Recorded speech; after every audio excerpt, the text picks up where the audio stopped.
Good morning, world.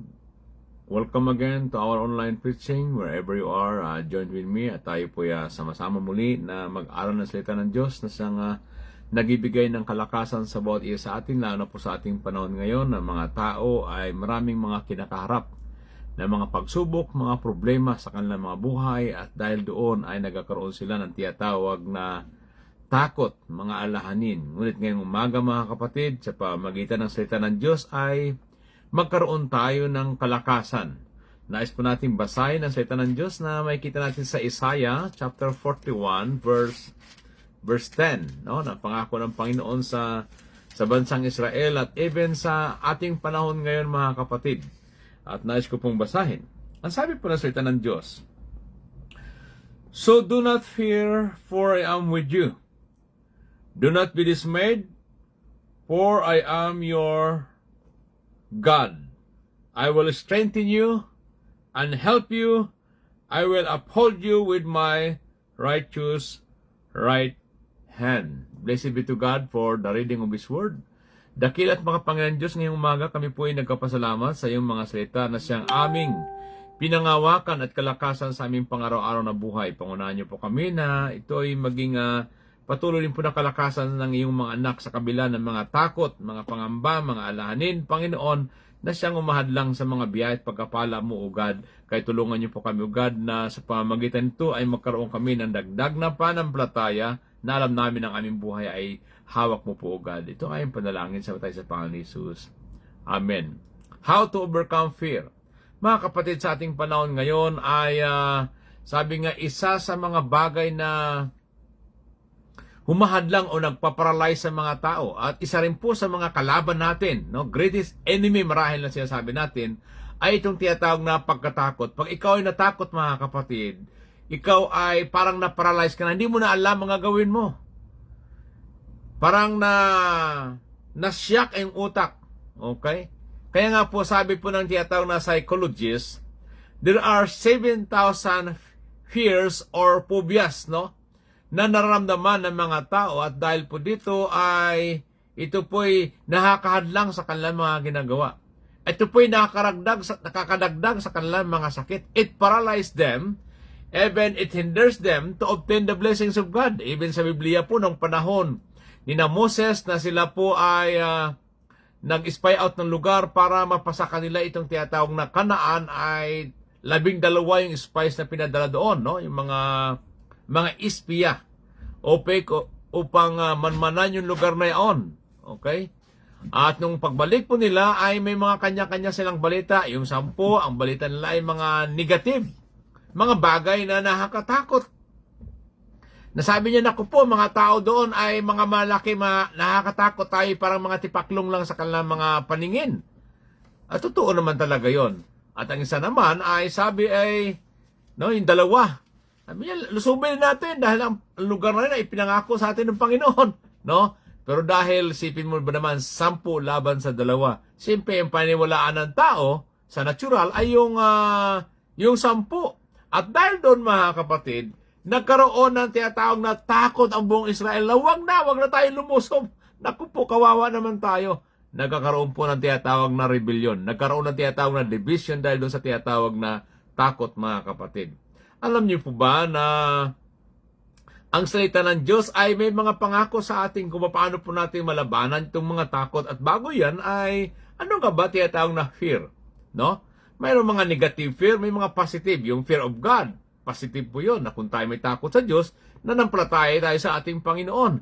Pero yung mga negative fear, ito po ay nakaka-apekto sa atin. Kaya tawag na iniisip mo na nandyan na, okay, ini-imagine mo pa lang, kaya pa dahil doon ay hindi mo alam ang gagawin mo. Okay? Kaya tawag na fear is a natural response that we all experience from time to time when faced with uncertainty. Hindi natin alam. Ano kaya ang mangyayari sa akin kung ganon, no? Magkasakit ako, mamatay ang ganito, mawalay sa mahal sa buhay, mawala ng pera. Marami tayong mga bagay na kinahatakutan, mga kapatid. Kaya nga po tinatawag na the spirit of fear can have harmful consequences, no? Can attack our minds. Okay, yung utak natin ang inaatake niyan. na kahit sa ating pagtulog minsan, hindi tayo makatulog dahil doon sa tinatawag na takot. Lalo po ngayon mga kapatid sa mga nangyari ngayon sa bansang Israel, no? O sa mga Palestine. Dahil sa gira na yun, hindi sila makatulog marahil. Sabi nga ng iba ay, di baling may mga putukan na nakakatakot yan, yung mga terrorist, di mo alam, kung maya, lusubin ka, patayin ka, rapin ka. Yun po ang kinakatakot nila, no? Kaya ang iba po ay parang ayaw nang lumabas doon sa kanilang mga bahay. Ang iba po ay nagtatago doon sa tinatawag na shelter nila. Okay? Baka sila ay tamaan ng bomba. Di ba? May mga bagay na nakatakot. Una, yung utak natin, mga kapatid. Pag pinuno ng takot yan, tinatawag na phobia, lahat ay kinatakutan mo na. Hindi ka na makakilos, hindi ka na makagawa, mga kapatid. Kaya nga po sabi nga, ang fear can be contagious. Maaaring ito'y nakakahawa din sa iba. Na itong mga taong ito na may mga pananampalataya dahil sa mga sinasabi mga negatibo, mga nakakatakot, natakot na rin sila. Di ba ba? At ito rin po ay nakapag-paralyze sa ating mga utak. Parang ayaw na natin gumana kasi ang nakatanim sa ating isip, yung takot, yung mga pangamba, mga kapatid. Kaya nga sabi, fear can rob of your spiritual inheritance. Na dapat yung blessing sa inyo o sa atin, dahil sa takot, ito po inahadlangan kagaya po ng bansang Israel. Dapat yung blessing na tiyatawag na Kanaan ay sumasa kanila, dahil sa takot, naghati-hati sila, nagkaroon ng tiyatawag na hindi pa kasundo. Salamat na lamang. May 2 taong naindigan itong tiyatawag na si Caleb. Ba?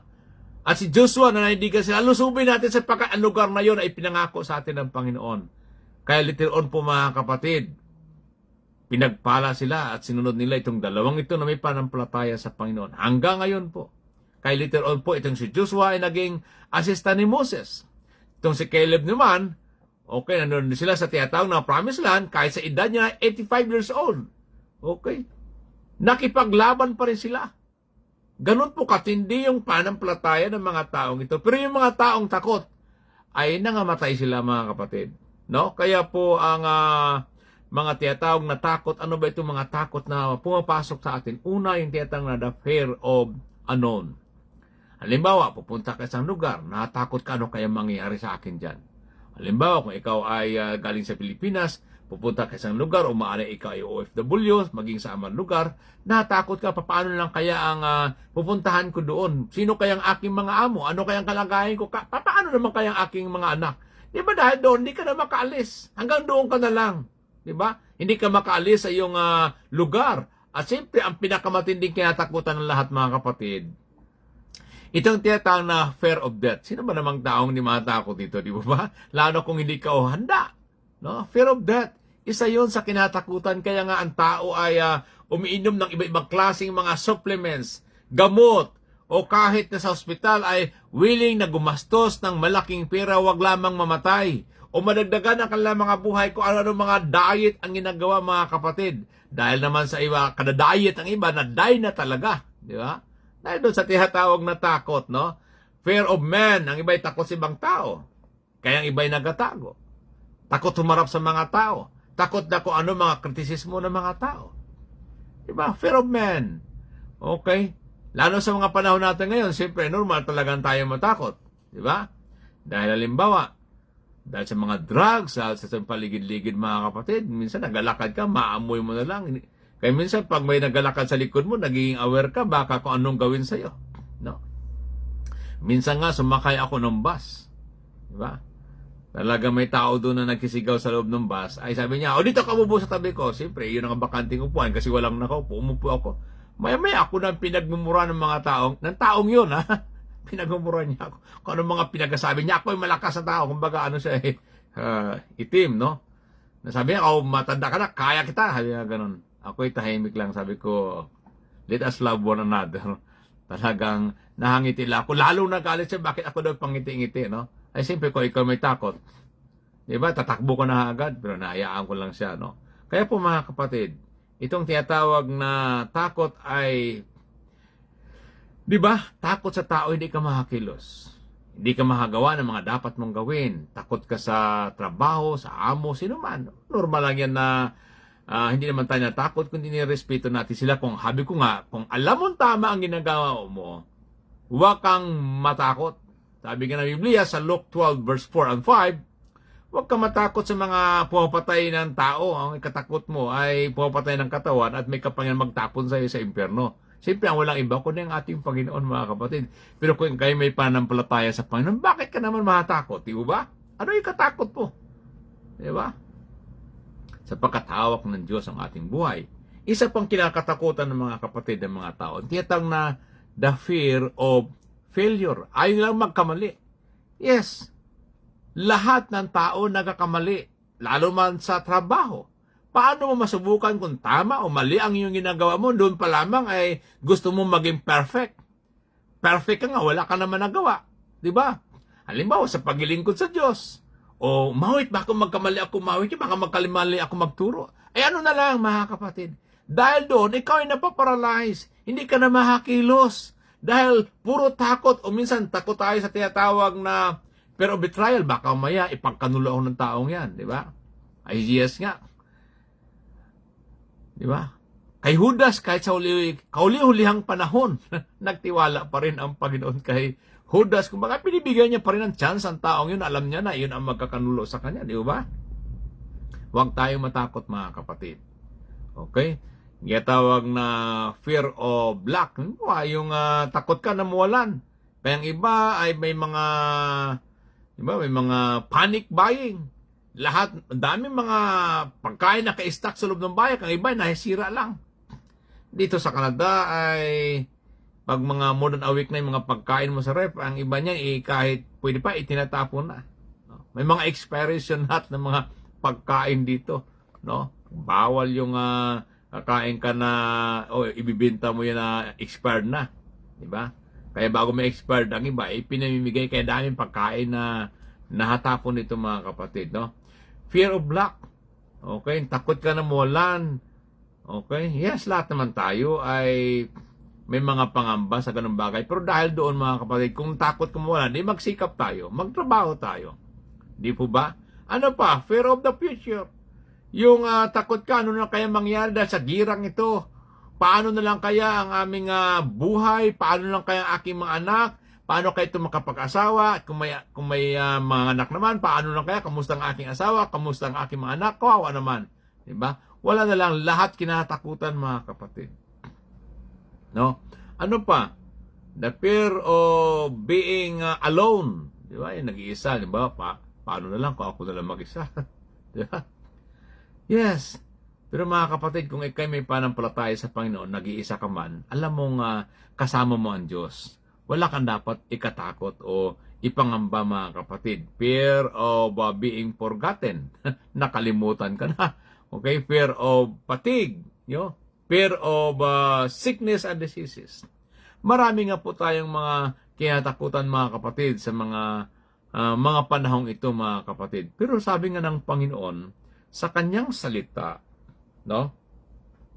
Na kung saan ay hindi raw po tayo dapat matakot. How to overcome fear. Ito po yung mga weapons natin para mapagtagumpayan po natin itong tinatawag na takot, mga kapatid, sa ating mga buhay. Okay? Sapagkat ang takot na yan, ayan po ay nakahadlang, kagaya po kina David. Diba? Yung bansang Israel ay natakot makipaglaban kay Goliath. Pero isipin mo, may isang taong itinatayo ang Panginoon kagaya ni David upang patayin itong nagbibigay takot sa bansang Israel. Sa atin, mga kapatid, kung ano mga bagay na kinatakutan natin, ang Panginoon po ay nagpapadala ng mga taong tutulong sa atin. Si Elijah, pagkatapos siya pong makipaglaban kay Jezebel at sa mga propeta ni Jezebel, natalo niya yon. Okay, napatay niya yon sa pamamagitan ng mga taong nanampalataya sa Panginoon. Pero dumating ang point na siya rin po ay na-stress, na-depress. Nagkaroon din po siya ng takot hanggang siya po ay nagbanta si Jezebel na siya'y papatayin. Nagtakot siya, naglakbay siya sa napakalayo. Hanggang napagod din po siya, mga kapatid. Hanggang doon, sabi niya, parang gusto ko nang mamatay. Isipin mo, gusto niya nang mamatay, pero nagtago siya doon kay Jezebel. Di po ba? Kasi once na ang utak, mga kapatid, inatake na. Kahit alam natin na wala naman dapat ikatakot o ipangamba. Yes, dahil naging siradong ating kaisipan, ay mahirap po, mga kapatid. Yes, mahirap. Okay? Kaya ating ipanalangin na buksan lagi ang ating espiritual na pangunawa. Kasi once na nabulag ang ating isip, wala na po mga kapatid, paralyzed na. Hindi na tayo makakakilos. Kahit na may pag-asa pa, halimbawa may pag-asa pang mabuhay ang tao dahil sa takot niya, di ba? Kagaya nung nagkaroon ng COVID, alam niyo ba na maraming mga taong namatay sa COVID, yes. Pero may mga taong buhay pa, nagpakamatay. Hindi sila namatay sa COVID, kundi dahil sa COVID na dumating ang COVID na natakot sila, nagpakamatay sila. Isipin mo yun, hindi sila namatay sa COVID, namatay sila dahil sa nagpakamatay sila dahil sa takot sa COVID. Isipin mo mga kaisipan na yung mga kapatid. Di po ba? Mas lalo nilang kinakatakutan yung COVID, okay, na sila'y tamaan ng sakit, kaya ginawa nila, nagpakamatay sila. Bakit nagawa nila yon? Kasi minsan ang tao pag na-stress o na-depress, ay talagang magkakaroon ka ng takot mga kapatid. Alam niyo ba na ako ay nakaranas din ng tinatawag na COVID? Ang COVID pala ay kung unang inatake sa yung isip mo. Parang naging sirado yung kaisipan mo. Ang isip mo ay parang wala ka ng pag-asa. Parang mamamatay ka na. No? Negatibo lagi ang pupasok sa yung kaisipan at nagiging malimutin ka na. Kaya salamat na lamang dahil tayo yung mga mananampalataya. No? Ang ginawa ko ay manalangin, mag-worship kay God. Okay? Kasi noong time na kahit sa pangingaw, parang ang hininga ko parang sa liig na lang, di na maabot sa taas. Na parang hindi ka makilos, parang wala na. No? Iniisip ko na lang, Panginoon, bahala ka na sa pamilya ko. Ngayon, salamat sa Diyos dahil sa pananampalataya. Yung pananampalataya mo, yung magpapalakas sa iyo na kailangan kong mabuhay. Dahil may mga taong nagtitiwala at umaasa, di po ba? Kaya ngayon mga kapatid, ano po bang ating panlaban dito sa tinatawag na mga takot na ito? Una po ay, siyempre, sabi dito ay, by knowing that you are a child of God. Alamin mo na ikaw ay anak ng Diyos. Okay? Hawak ng Diyos ang iyong buhay. Na napakahalaga na alam mo yung relationship mo with God. Amen. Ano man ang mangyari, alam mong ikaw ay nasa Panginoon. Amen. Kaya po mga kapatid, sabi nga na Word of God doon sa 1 John chapter 4 verse 4, greater is He that is in me than he that is in the world. Mas makapangyarihan yung nasa akin na walang iba kundi ang ating Panginoon Kristo. Kaysa sa mga bagay sa libutan, sino sa libutan? Maaring siya sa taras? O mga bagay na nagbibigay ng problema? Masigit na makapangyarihan ng Panginoon. Amen? Na kaya nating lupigin o talunin yung mga bagay na yon. Di ba kaya po mga kapatid, ano po? By believing the promises of God, magkaroon tayo ng pananampalataya doon sa pangako ng Panginoon, kagaya dito sa tinatawag na Isaiah 41 verse 10. So do not fear, for I am with you. Yung pangako ng Panginoon. Ano yung pangako? I am with you, sabi ng Panginoon. Sabi, do not be dismayed, for I am your God. I will strengthen you. Yun ang pangako ng Panginoon. I am your God. I will strengthen you. I will help you, sabi niya ng Panginoon. I will uphold you with my righteous right hand. Yun po ang pangako ng Panginoon na ating pangawakan. Kahit doon sa Psalms 23 verse 4, though I walk through the valley of the shadow of death, I will fear no evil, for He is with me. Sipin mo yung mga kapatid. Di ba sa ating panahon ngayon, no? Na kahit saan tayo pumunta, saan tayo maglakbay, pagkasama natin ng Panginoon na siyang partner mo, wala kang dapat ikatakot o ipangamba. Minsan ang takot na sa isip lamang. Di ba? Kaya po mga kapatid, ating pangawakan ang salita ng Diyos. Kaya tayo nag-aaral upang sa kabila ng mga alahanin na yon, sa kabila ng mga takot na yun, papaano na lang? Hindi pa nangyari sa ating isip, nangyari na eh.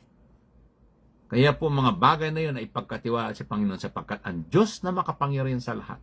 Siya po ang may control mga kapatid. At siyempre, wag natin kalimutan na tayo po ay how to overcome fear. Ito yung mga weapons natin by always praying to God.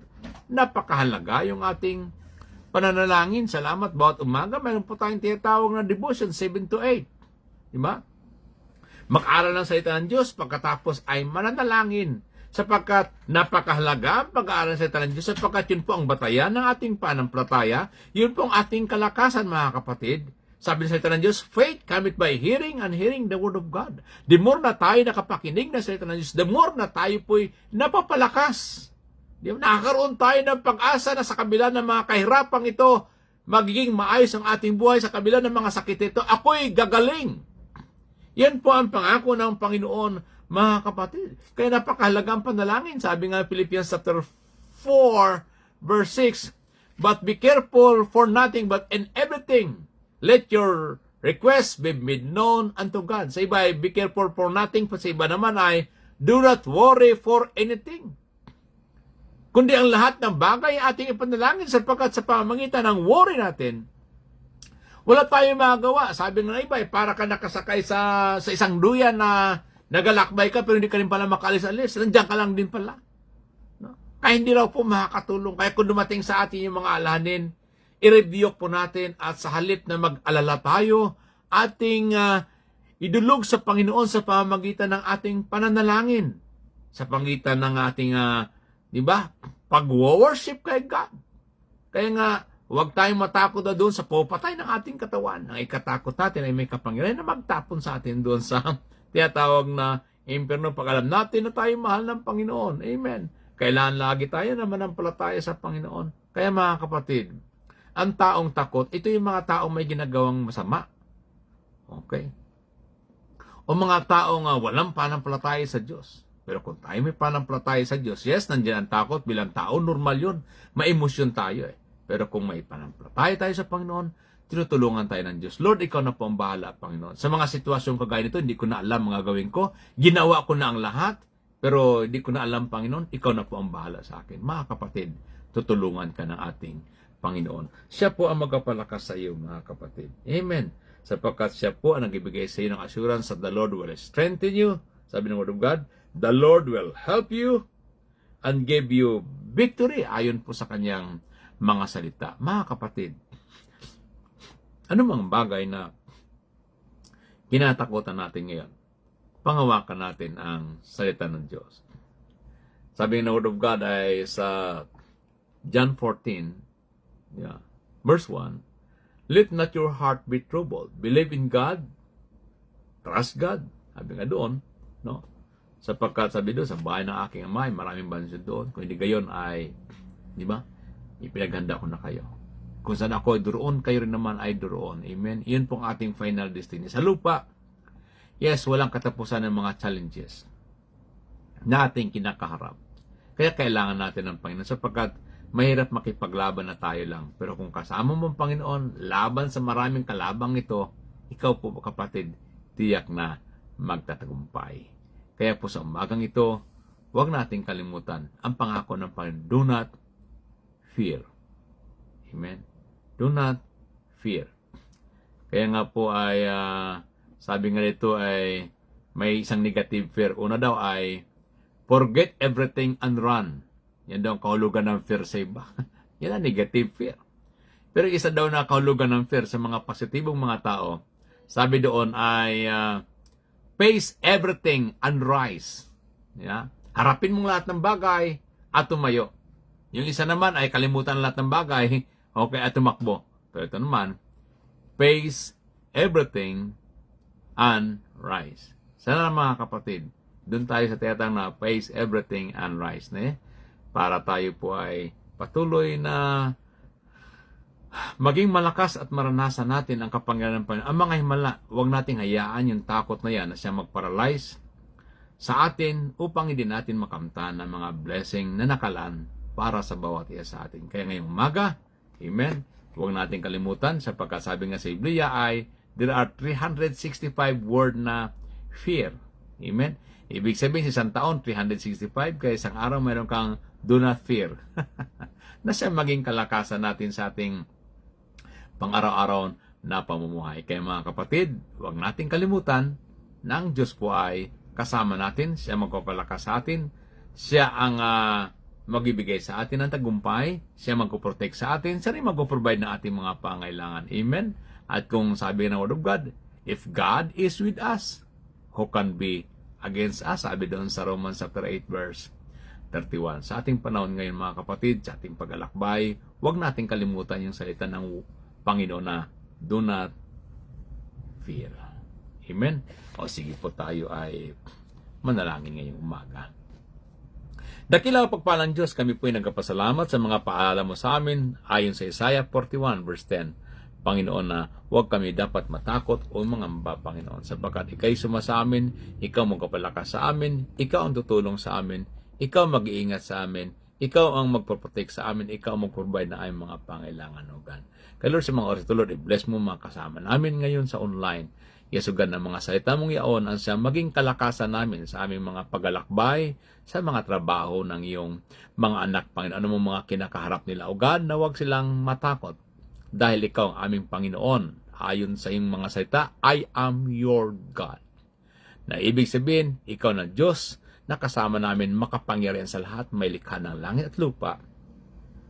Yes, kung Ikaw ang kasama namin, wala kami dapat ipangamba, Panginoon, sapagkat kagaya ng sinabi ni Apostol Pablo, mabuhay o mamatay, pakinabang pa rin sapagkat kami ay naglilingkod sa iyo, God. Kaya Lord, i-bless mo mga kapatid namin at ang kanilang mga trabaho, Lord. Bigyan mo sila ng wisdom, kanilang trabaho sa mga opisina, maaring sa kanilang mga bahay, Lord. Yes, O God. O anumang mga ginagawa nila, Panginoon, pangunahan niyo po sila ilayo sa anumang kapahamakan, anumang mga disgrasya. At kung sino po, O God, ang may mga sakit sa oras ito, Ikaw magbigay ng kagalingan, kalakasan sa kanila, Panginoon. Ikaw magpahatag sa kanilang mga pananampalataya, O God.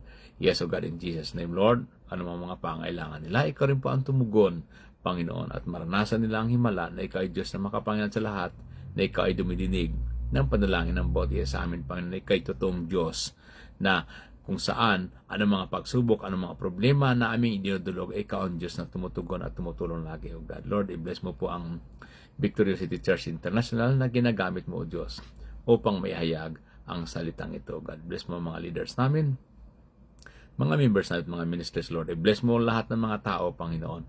Yes, O God, na Ikaw lamang ang aming pag-asa, Panginoon, and we are praying for the salvation of all our loved ones, Panginoon. Amin rin pong idudulog sa iyo, Panginoon, ang kasalukuyang gera na naganap ngayon, Panginoon, sa Israel, Lord.